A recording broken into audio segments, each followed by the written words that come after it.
আমার কাছে দুটো দুই কালারের রাবার ব্যান্ড আছে, ঠিক আছে? দুটোকেই তোমরা ভালো করে দুজনে চেক করে নাও। নর্মাল রাবার ব্যান্ড তো? নর্মাল।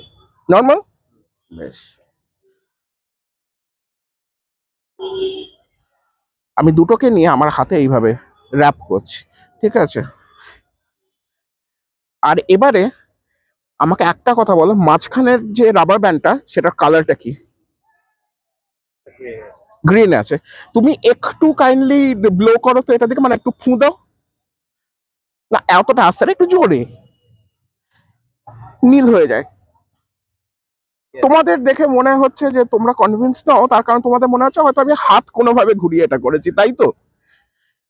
ঠিক আছে, কোনো ব্যাপার না, আমি হাত দুটোকে ফিক্সডই রাখছি। এইবার তুমি ব্লো করো, ফু দাও না, আর একটু জোরে। এখন কিন্তু একটা গ্রিনে পরিণত হয়েছে। হ্যাঁ, মানে এই পাশ থেকেও গ্রিন, এই পাশ থেকেও গ্রিন। আর এবারে আরেকবার তুমি ব্লো করো জোরে, যার মানে এখন কিন্তু মাঝখানে যেটা গ্রিন ছিল সেটা এখন ব্লুতে পরিণত হয়েছে। ম্যাজিকের সিক্রেটে জানতে চাও তো? অবশ্যই। খুবই খুবই ইজি। তার ব্যাপারটা হচ্ছে, এই পাশ থেকে দেখলে রাবার ব্যান্ড দুটো স্পেশাল, এই পাশ থেকে দেখলে মাঝখানের এক্সট্রার কালারটা মনে হয় ব্লু, কিন্তু অন্য পাশ থেকে দেখলে মনে হয় যে গ্রিন।